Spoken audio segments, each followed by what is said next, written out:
मूर्ति तोड़ी गई बाबा साहब की, क्या कहेंगे? सबसे पहली बात तो ये है कि जिन लोगों ने संविधान को जलाने का काम किया है उनके ऊपर आप ये समझिए देशद्रोह का मुकदमा दर्ज होना चाहिए और सरकार को तत्काल उठाकर उनको जेल के अंदर डालना चाहिए। एक वो व्यक्ति जिसने देश के लिए, समाज के लोगों के लिए लड़ाई लड़ी, उसने किसी एक व्यक्ति, एक विशेष के लिए या एक समाज के लिए लड़ाई नहीं लड़ी। बाबा साहब की लड़ाई पूरे देश के लिए थी, देश के तमाम लोगों के लिए थी। और अगर उन्होंने फंडामेंटल राइट्स दिए तो सबको एक समान अधिकार दिए, सबको शिक्षा का अधिकार दिया, सबको बोलने का अधिकार दिया, राइट टू स्पीच का, राइट टू फ्रीडम का अधिकार दिया।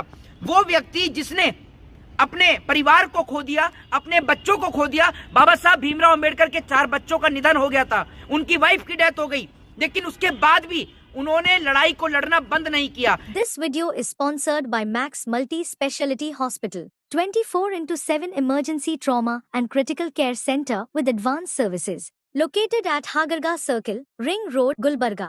मूर्ति तोड़ी गई बाबा साहब की, क्या कहेंगे? सबसे पहली बात तो ये है कि जिन लोगों ने संविधान को जलाने का काम किया है उनके ऊपर आप ये समझिए देशद्रोह का मुकदमा दर्ज होना चाहिए और सरकार को तत्काल उठाकर उनको जेल के अंदर डालना चाहिए। एक वो व्यक्ति जिसने देश के लिए, समाज के लोगों के लिए लड़ाई लड़ी, उसने किसी एक व्यक्ति, एक विशेष के लिए या एक समाज के लिए लड़ाई नहीं लड़ी। बाबा साहब की लड़ाई पूरे देश के लिए थी, देश के तमाम लोगों के लिए थी। और अगर उन्होंने फंडामेंटल राइट्स दिए तो सबको एक समान अधिकार दिए, सबको शिक्षा का अधिकार दिया, सबको बोलने का अधिकार दिया, राइट टू स्पीच का, राइट टू फ्रीडम का अधिकार दिया। वो व्यक्ति जिसने अपने परिवार को खो दिया, अपने बच्चों को खो दिया। बाबा साहब भीमराव अंबेडकर के 4 बच्चों का निधन हो गया था, उनकी वाइफ की डेथ हो गई, लेकिन उसके बाद भी उन्होंने लड़ाई को लड़ना बंद नहीं किया। एक बार जब बाबा साहब भीमराव अंबेडकर बड़ौदा के वो संभाजी पार्क में बैठे हुए थे तो वहां पर एक पत्रकार रात को उनसे मिलने के लिए आता है। रात के तकरीबन 2 बज रहे होते हैं तो बाबा साहब अंबेडकर से आकर कहता है कि आप अभी तक सोए नहीं। तो बाबा साहब अंबेडकर पढ़ रहे होते हैं तो वो कहते हैं कि आप अभी तक सोए नहीं, आप तो अभी भी पढ़ रहे हैं। तो वो ये कहते हैं कि मैं कैसे सो सकता हूँ, जब तक मेरा समाज सोया हुआ है तो मुझे तो जागना पड़ेगा। अब वो उन्होंने जो लड़ाई लड़ी, जब विदेश से वो पढ़कर आए थे, जब पढ़ के आने के बाद उन्होंने देखा कि यहाँ पर उनके साथ इतना भेदभाव हो रहा है तो उनकी जाति के, उनके समाज के लोगों के साथ में किस तरीके का अत्याचार होता होगा, जिसके खिलाफ उन्होंने लड़ाई लड़ी।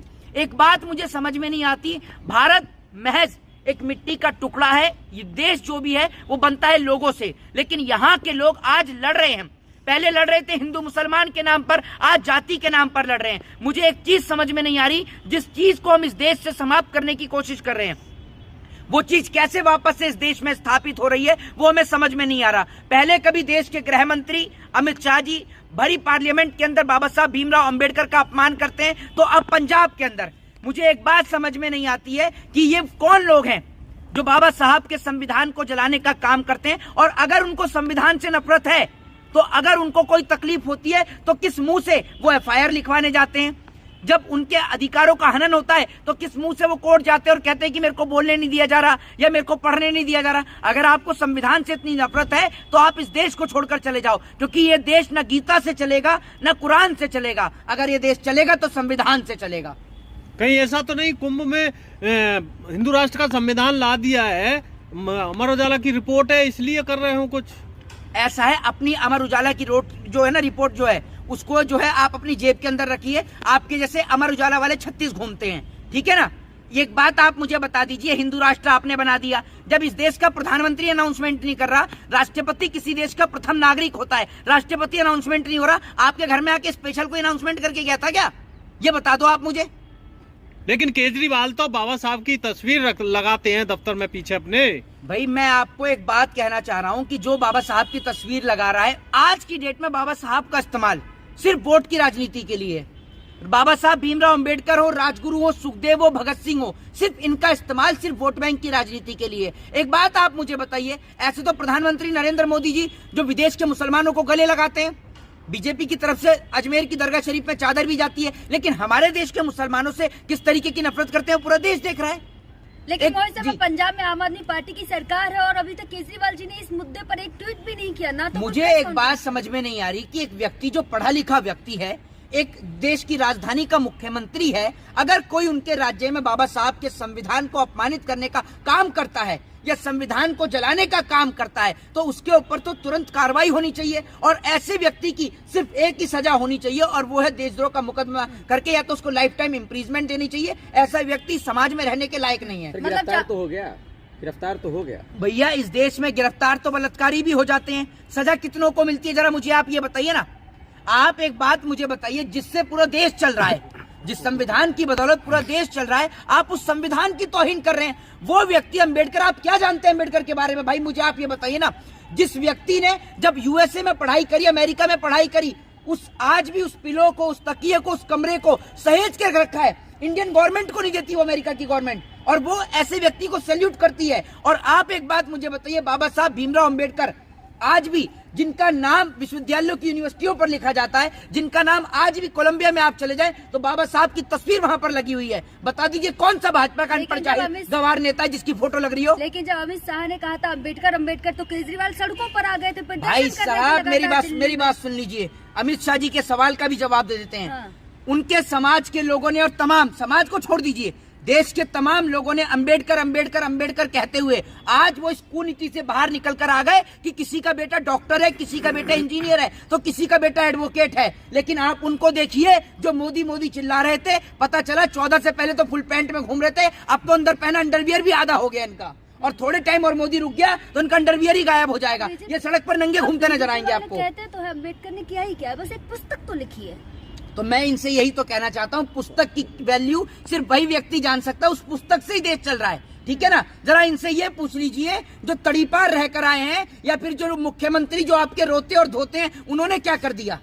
ये देश संविधान की बदौलत चलता है, और इस देश में नेहरू को, गांधी को और अंबेडकर को गाली देना बहुत आसान है। जरा उस वक्त की स्थिति को देखकर पढ़कर देखिएगा, जब नेहरू इस देश के शासन में थे और अमेरिका से PL 480 गेहूं आता था, जो वहां पर पशु खाते थे ना, वो हमारे देश के लोगों के लिए आता था। आप क्या जानती हैं, हमारे देश में सुई से लेकर परमाणु तक सब बाहर से आया हुआ था।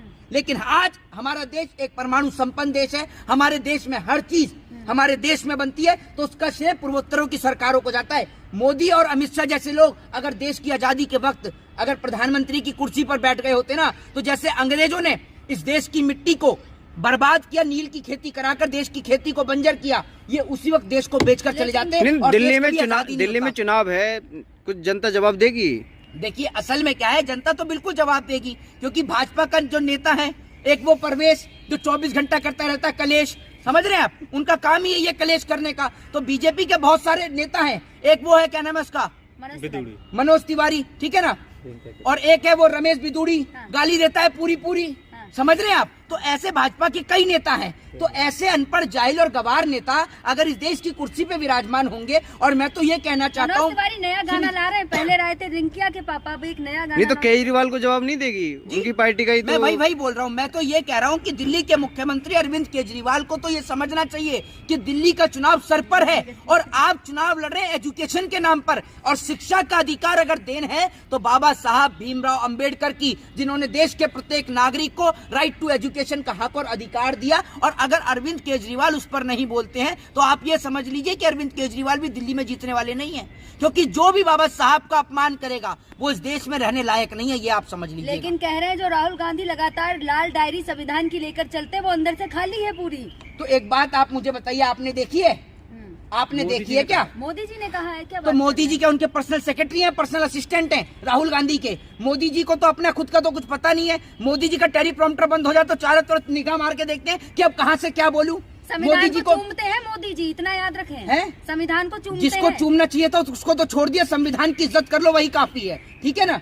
संविधान की रिस्पेक्ट कर लो, वही काफी है। और ये देश में आप एक और तो संविधान को आप कह रहे हैं कि मोदी जी चूमते हैं। नरेंद्र मोदी जी, आप संविधान में जो है भरी पार्लियामेंट में आपका गृह मंत्री संविधान को अपमानित करने का काम करता है, और आप कितना संविधान को मानते हैं। आप जो जनमत है उसकी धज्जियां उड़ा देते हैं। महाराष्ट्र में आपने सरकार गिरा दी थी, मध्य प्रदेश में आपने सरकार गिरा दी थी, बिहार में आपने सरकार गिरा दी थी। तो आप तो जनमत की कोई वैल्यू ही नहीं समझते। और जो लोकतंत्र में सबसे बड़ा हक और अधिकार है वोट का है। आपको तो ये पता है कि अगर दिल्ली में हमारे 15-20 विधायक भी आ गए तो बाकी हम खरीद फरोख्त करके बना लेंगे। हमारे पास सारी सरकारी संस्थाएं हैं, और अगर कोई हमारे पास नहीं आएगा तो उसको उठा के जेल में डाल देंगे। नहीं, आज पूरे देश भर में विरोध हो रहा है, अभी जंतर मंतर पे भी विरोध प्रदर्शन हुआ इसको लेकर। भाई एक बात आप मुझे बताइए, जिस देश के अंदर जो देश संविधान से चलता है, अगर उस देश में संविधान की धज्जियां उड़ाई जाएंगी तो लोगों की भावनाएं आहत होंगी। आज अगर मैं एडवोकेट हूं और अगर मैं कोर्ट के अंदर केस लड़ता हूं तो बाबा साहब के संविधान की वजह से। अगर किसी व्यक्ति को शिक्षा से दूर रखा जाता है तो वो व्यक्ति कोर्ट में खड़े होकर कहता है कि राइट टू एजुकेशन, शिक्षा का अधिकार मेरा फंडामेंटल राइट है और मुझे मेरे फंडामेंटल राइट से वंचित रखा जा रहा है, तो वो व्यक्ति संविधान की वजह से कोर्ट के अंदर आर्गुमेंट कर पाता है, या संविधान की वजह से आज आप पत्रकार होते सवाल पूछ पा रहे और मैं सवाल का जवाब दे पा रहा हूँ, क्योंकि राइट टू स्पीच की आजादी बाबा साहब भीमराव अंबेडकर ने फंडामेंटल राइट्स के तौर पर। संविधान तो जंतर मंतर पे भी जला था, वो भी अभी तक अरेस्ट नहीं हुआ।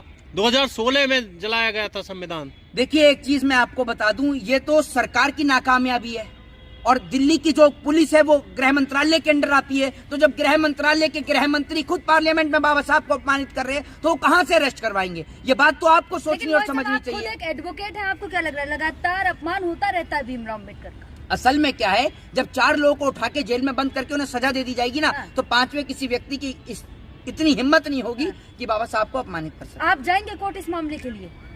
पहली बात तो ये है कि अपनी सस्ती सो कॉल्ड टीआरपी के लिए आप कोर्ट जाएंगे। जब वो व्यक्ति अरेस्ट हो गया तो उसमें कोर्ट कहां से आ गया, कहां से पत्रकारिता करके आती है? ये जो बत्तीसी चमका रही है ना, बत्तीसी को अंदर कर लीजिए, ठीक है ना। ये विषय कोई हंसी मजाक का विषय नहीं है, ये बहुत सीरियस और गंभीर टॉपिक है। और आप जैसे लोग जिसको ये नहीं पता होगा, जो पत्रकार का माइक लेके खड़ी हैं कि पत्रकारिता में आपका कौन सा स्थान है, और आप बात करिए कि कोर्ट जाएंगे। आपको पता है कौन सा देशद्रोह का कौन सा सेक्शन होता है, राजद्रोह का कौन सा सेक्शन होता है? आप एडवोकेट हैं ना, मैं तो बता ही दूंगा। मैंने आप पत्रकार है ना, तो मुझे जरा ये बता दीजिए, इधर आ जाइए। मैं आपसे पत्रकारिता के सवाल पूछ लेता हूँ, तो इसलिए कहता हूँ सिर्फ उतना सवाल करिए जितने का आपको जवाब पता हो।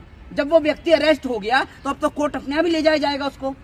ये आपको समझ में नहीं आती? तो मैं यही कहना चाहता हूँ, देश के लोगों को आज जागरूक होना चाहिए, और संविधान का अपमानित करने वालों को मैं आपसे यही कहना चाहता हूँ कि मैडम, ये जो आप बत्तीसी चमका रही है ना, इसको आप अंदर रखें, क्योंकि ये बहुत संवेदनशील मुद्दा है, बहुत गंभीर मुद्दा है। ये मुद्दा संविधान से जुड़ा है। अगर संविधान नहीं होता ना, तो यहाँ खड़े होकर ना आप जो है मेरे से सवाल नहीं पूछ रही होती, और इस देश के खातिर अगर संविधान ने लिखा होता ना, तो आज भी आप किसी अंग्रेज के घर में उसके जूते चप्पल या बर्तन साफ कर रही होती। ये तो देश के संविधान की है, जिसकी बदौलत खड़े होकर आप सवाल पूछ रही हैं, और यहाँ पर आप खड़े होकर दांत दिखा रही हैं। शर्म नहीं आती आपको?